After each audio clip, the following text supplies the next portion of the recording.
Debates about the need for telemedicine had been going on for years in Korea, but they have become more heated recently. Going through the corona situation, the argument resurfaced that telemedicine is necessary for public health. In case of emergencies, where people may have personal and physical restrictions to visit hospitals and clinics, telemedicine should play a role. Supporters of telemedicine say that it will benefit patients who reside in rural areas. Also, people with disabilities or the elderly will have easier access to medical services. People point out the economic aspect of telemedicine as well. It will serve as a good opportunity for Korean companies who are looking for the next growth engine. The emergence of telemedicine as a new industry will create jobs too. But many expressed concerns.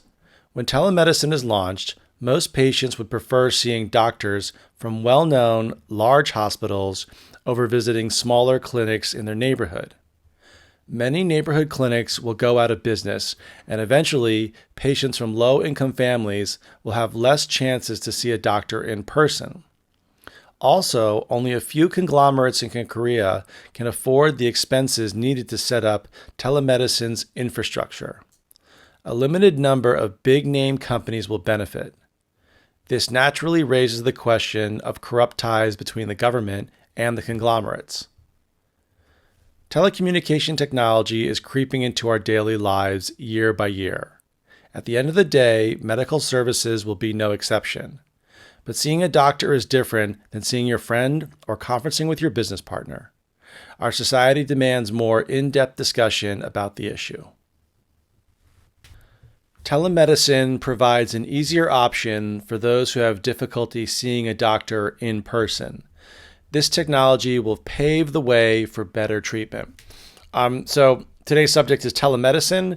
Most of the time we say telemedicine, but I've also seen telehealth, but telemedicine is more commonly used. And then I said, this technology will pave the way for better treatment. So to pave the way is when a company or a person does something for the first time, kind of like a pioneer, kind of like a trailblazer. But when you say pave the way, imagine a road and it's just a dirt road. But if you put concrete on it and make it easier for everyone else, you've paved the way. So it's an expression when someone does it first and sets up an infrastructure. Seniors, the physically challenged, and those in rural areas can have better access to superior medicine without leaving the house. This will benefit those who can't get this type of treatment now. So I said seniors and the physically challenged. So when we talk about people with physical challenges or disabilities, previously we talked about the word was they were handicapped. We don't really use that word anymore. The only time we use handicap is if there's a parking spot. Oh, so that guy parked in the handicap parking spot. But when we talk to a person, we say they are disabled, or physically challenged means they can't do something physically. For example, if they're in a wheelchair or they might be missing a limb. So there's different ways of calling it, but the best way is disabled or physically challenged. Telemedicine has the potential as a new industry to boost the economy of the medical field and create jobs for Koreans. All right, so I said a new industry to boost the economy. So to boost is to give extra energy or bring something up. So for example, when you have a child and you bring them to a restaurant, you would ask them for a booster seat. A booster seat is like a chair on top, a mini chair on top of a chair, so the child could sit at the table. Or if I said, let me give you a boost, that means let me lift you up. Or coffee is a nice boost in the morning. So this telemedicine has the potential of being a boost to the economy, means it will add more money to the economy. If telemedicine takes off in Korea, it can be an exportable technology to other nations, thus creating more jobs for Korean citizens. So I said, if telemedicine takes off in Korea. So to take off means can remove, or a plane can take off. But if a stock takes off or an industry takes off, that means it goes up rapidly and it's successful and makes money. And then I said it can be an exportable technology. So Korea is an export-based economy. You guys export cars, cell phone, and other manufactured goods. But an exportable technology means if you create it here in Korea, you can send it to other countries and other countries can buy it. So it's a little bit different than an exported product. This new way of doing business will migrate patients from smaller clinics to larger hospitals. This will decimate the already easy and affordable clinic system in Korea. This will cause a rift in the medical field between large healthcare providers and local doctors. So first I said this new way of doing business will migrate patients. To migrate is to move. So the patients that are in the clinics will go to larger hospitals online. Then I said this will decimate the already easy and affordable clinic system in Korea. So if all the patients go from clinics to online, to decimate means to destroy. It'll destroy the local clinics in Korean neighborhoods. And I said this will cause a rift in the medical field between large healthcare providers and local doctors. To cause a rift is kind of like a gap or a space. But if you get into a fight with your boyfriend, girlfriend, husband, wife, that's going to cause a rift in the relationship. Or if you try to cheat your client out of money, that's going to cause a rift with your customers.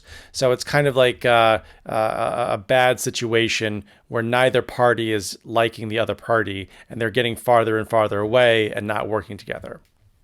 With easy online access, local clinics will suffer a loss of business as larger hospitals poach new patients. This will cause unease amongst local neighborhood doctors. So I said larger hospitals will poach new patients. To poach is to hunt illegally.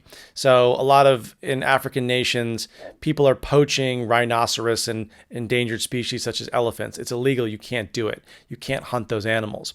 But in business or between people, if one company likes the employees of another company and starts to recruit them and starts to call them, they got poached. So if you said, oh, they poached all my salesmen, that means your competitor took all the people working for you.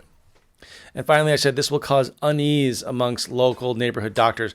Unease or a feeling of unease is a feeling of being uncomfortable, not friendly. So unease would be a situation that might be a little bit controversial or confrontational. Those companies with large amounts of capital will dominate the telemedicine market. In the past, government contracts were given to certain Korean conglomerates, revealing favoritism. So I said Korean conglomerates. So the word conglomerate, so it's a little bit different. So in Korea, you guys say chaebol. And, we think of the Samsungs, the LGs, the SKs, Hyundai Group. It's a little bit different in the United States. So, for example, one of our conglomerates is Unilever. Now, they make soap, they make peanut butter, they make different types of pasta. Another company they have is Magnum ice cream, Ben & Jerry's ice cream. But when you work for one of these companies, you wouldn't say you work for Unilever. You would just say, I work for Ben & Jerry's ice cream. So we really don't associate the company with the conglomerate because they all have different names. Another example is Procter & Gamble. Procter & Gamble has financial companies, consumer goods, entertainment, apps, cable companies, even Whirlpool washing machines. But if I ask someone where they work and they said, I work for Whirlpool washing machines, they usually won't even mention Procter & Gamble. So it's not like the conglomerate in America has the same name power as it does in Korea.